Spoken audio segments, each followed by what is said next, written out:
विराम चिन्ह। बच्चों, आप सब विराम चिन्हों के बारे में जानते हैं ना?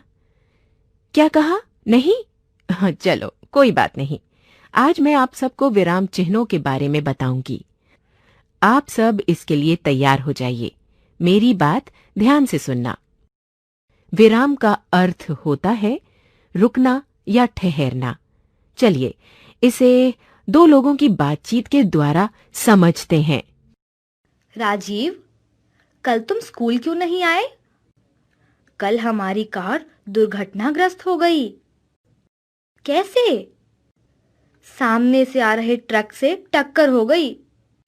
ओहो, क्या बहुत अधिक चोट लगी? हाँ, हम सभी को चोट भी आई और नुकसान भी हुआ। ओहो, कौन कौन था गाड़ी में? मैं, मेरी बहन और मेरे माता पिता। सभी सुरक्षित तो है ना? मेरे पैर की हड्डी टूट गई क्योंकि मैं आगे बैठा था। पापा को भी पैर में चोट लगी। माँ और बहन को ज्यादा चोट नहीं आई क्योंकि वे पीछे बैठी थीं। इन लोगों की बातचीत में आपने देखा तथा सुना कि वे बातचीत करते समय कई स्थानों पर रुके तथा कई प्रकार के भाव प्रकट किए। इस प्रकार बातचीत करते समय अपनी बात को स्पष्ट करने तथा उसमें भाव उत्पन्न करने के लिए बीच-बीच में किसी शब्द या वाक्य के बाद रुकना आवश्यक होता है। इसी प्रकार लिखते समय भी हम कई स्थानों पर रुकते हैं या कुछ विशेष भाव प्रकट करते हैं, जिन्हें हम कुछ चिन्हों की सहायता से प्रकट करते हैं। इन्हीं चिन्हों को विराम चिन्ह कहते हैं। इस प्रकार भाषा के लिखित रूप में विशेष स्थानों पर रुकने का संकेत करने वाले चिन्हों को विराम चिन्ह कहते हैं।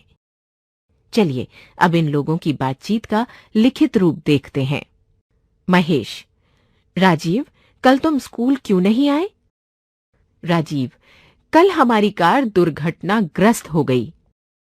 महेश: कैसे? राजीव: सामने से आ रहे ट्रक से टक्कर हो गई। महेश: ओह, क्या बहुत अधिक चोट लगी? राजीव: हाँ, हम सभी को चोट भी आई और नुकसान भी हुआ। महेश: ओहो, कौन कौन था गाड़ी में?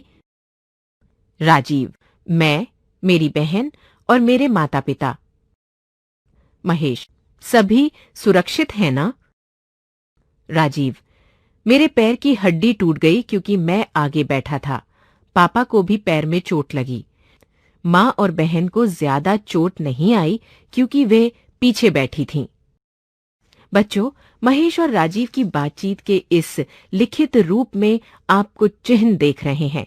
ये चिन्ह ही विराम चिन्ह हैं, जिनकी सहायता से बोलने वाले के भाव प्रकट हो पा रहे हैं तथा उनकी बातचीत स्पष्ट रूप से समझ आ रही है। जैसे पहले वाक्य में, महेश: राजीव, कल तुम स्कूल नहीं आए। इस वाक्य में महेश के बाद दिया गया चिन्ह ये प्रकट कर रहा है कि अब महेश द्वारा कहा गया वाक्य शुरू होने वाला है या आगे महेश द्वारा कहा गया वाक्य लिखा है। इस वाक्य के दूसरे शब्द राजीव के बाद लगा ये चिन्ह राजीव को संबोधित करने के लिए प्रयोग किया गया है तथा वाक्य के अंत में लगा ये चिन्ह महेश द्वारा राजीव से कुछ प्रश्न करने का संकेत प्रकट कर रहा है। बच्चों, इस प्रकार लिखित भाषा में कई विराम चिन्हों का प्रयोग किया जाता है। आइए अब विराम चिन्हों के प्रकारों के बारे में जानते हैं। हिंदी भाषा में प्रयुक्त होने वाले प्रमुख विराम चिन्ह इस प्रकार हैं। विराम चिन्ह का नाम: विराम चिन्ह, पूर्ण विराम, अर्ध विराम, अल्प विराम, प्रश्न सूचक चिन्ह, विस्मय सूचक चिन्ह, उद्धरण चिन्ह, योजक चिन्ह, विवरण चिन्ह, कोष्ठक, हंसपद या त्रुटि पूरक चिन्ह, निर्देशक चिन्ह, लाघव चिन्ह। चलिए अब एक एक करके इन विराम चिन्हों के बारे में जानते हैं। पूर्ण विराम। बच्चों, इस विराम चिन्ह का प्रयोग वाक्यों के अंत में होता है। इस चिन्ह द्वारा कथन या वाक्य की पूर्णता का बोध होता है। जैसे बच्चे मैदान में खेल रहे हैं, मैं पत्र लिख रहा हूं। इन वाक्यों में इस चिन्ह द्वारा बच्चों के खेलने तथा पत्र के लिखने का पूर्ण रूप से पता चल रहा है। अर्धविराम।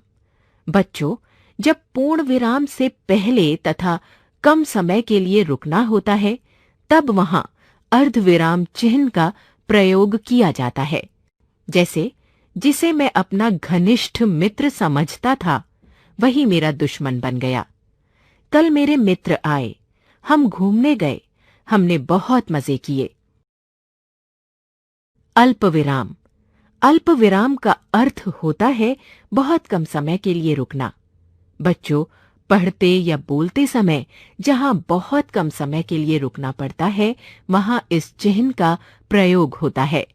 इसका प्रयोग एक ही तरह के दो शब्दों के बीच भी किया जाता है और संबोधन सूचक शब्दों के बाद भी किया जाता है।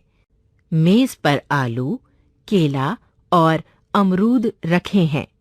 रवि, इधर आओ। इस वाक्य में अल्प विराम का प्रयोग रवि को संबोधित करने के लिए किया गया है। प्रश्न सूचक चिन्ह।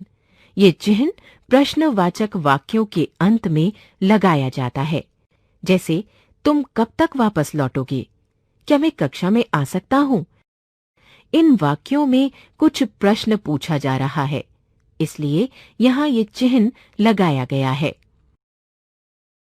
विस्मयादि बोधक चिन्ह। हर्ष, घृणा, शोक, विस्मय आदि भावों को प्रकट करने के लिए तथा संबोधन के लिए जिस चिन्ह का प्रयोग किया जाता है, उसे विस्मयादि बोधक चिन्ह कहते हैं। जैसे अरे, कहाँ चल दिए? छी छी, इतनी गंदगी कैसे? शाबाश, मुझे विश्वास था कि तुम कक्षा में प्रथम आओगे। उद्धरण चिन्ह। दोहरे उद्धरण चिन्ह का प्रयोग किसी के द्वारा कहे गए कथन को ज्यों का त्यों उद्धृत करने तथा इखरे उदाहरण चिन्ह का प्रयोग नाम, उपनाम या किसी पुस्तक के नाम पर विशेष बल देने के लिए किया जाता है। जैसे लाल बहादुर शास्त्री ने कहा था, जय जवान जय किसान। मधुशाला हरिवंश राय की श्रेष्ठ काव्यकृति है। योजक चिन्ह। दो या अधिक शब्दों को जोड़ने, तुलना करने, युग्म शब्द आदि में योजक चिन्ह का प्रयोग किया जाता है। जैसे मजदूर दिन रात काम करता है, सुबह उठकर माता पिता को प्रणाम करो। विवरण चिन्ह। किसी विषय अथवा बात को समझाने के लिए अथवा निर्देश के लिए विवरण चिन्ह का प्रयोग किया जाता है। जैसे संज्ञा के 3 प्रमुख भेद होते हैं। क व्यक्तिवाचक, ख जातिवाचक और ग भाववाचक। कोष्ठक। कोष्ठक का प्रयोग इन स्थितियों में किया जाता है। किसी पद का कार्य स्पष्ट करने के लिए, दिन यानी दिवस, दीन यानी गरीब। क्रम का बोध कराने के लिए, अ, आ, 1, 2, 3। नाटक में भावों की अभिव्यक्ति के लिए, राहुल गुस्से से, तुम सभी यहां से चले जाओ। हंसपद या त्रुटि पूरक चिन्ह। बच्चों, जब लिखने में कोई अंश छूट जाता है तो उसे लिखने के लिए इस चिन्ह का प्रयोग करते हैं। जैसे सुदीप बहुत अच्छा लड़का है, नीरा कल आएगी। निर्देशक चिन्ह। निर्देशक चिन्ह का प्रयोग कथन, उद्धरण और संवादों में तथा उदाहरण शब्द के बाद या विवरण देने से पहले किया जाता है। जैसे राम बोला, मैं बेईमानी नहीं कर सकता। अध्यापिका ने कहा, आप अपनी किताबें खोलिए। लाघव चिन्ह। बच्चों, लाघव चिन्ह का प्रयोग बड़े शब्द को संक्षेप में लिखने के लिए किया जाता है। बड़े शब्द के पहले अक्षर को लिखकर उसके आगे लगा दिया जाता है। पंडित, डॉक्टर, डॉक्टर सुनील कुमार जैन।